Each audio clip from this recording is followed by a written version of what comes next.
மதுரையில் கூன் பாண்டியன் அப்படிங்கிற மன்னன் வந்து ஆட்சி புரிஞ்சு வந்துட்டு இருந்தாரு. அவர் சமண மதத்தை பின்பற்றி வந்துட்டு இருந்தாரு. ஆனால் அவருடைய மனைவி மங்கையர்க்கரசியோ தீராத சிவபக்தை.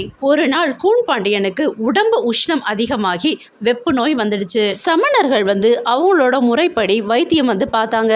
ஆனால் எதுவுமே அவருக்கு கை கொடுக்கல. மன்னரோட மனைவி மங்கையர்க்கரசிக்கு ஒரு ஆசை, எப்படியாவது திருஞான சம்பந்தரை வந்து நம்ம ஊருக்கு வந்து வரவழைச்சு நம்மளோட கணவரோட வெப்பு நோயை குணப்படுத்தணும் அப்படின்னு நினைச்சாங்க.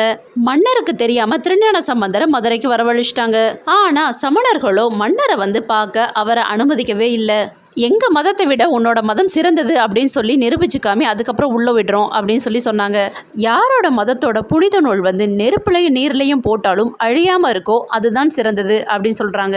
அதில் திருஞான சம்பந்தர் வெற்றி பெற்றாரு. அதுக்கப்புறம் மன்னரை போய் பார்த்து திருநீரை எடுத்து அவர் வயிற்றுல வந்து தடவி திருநீற்று பதிகம் பாடுறாரு. உடனே மன்னனோட வெப்பு நோய்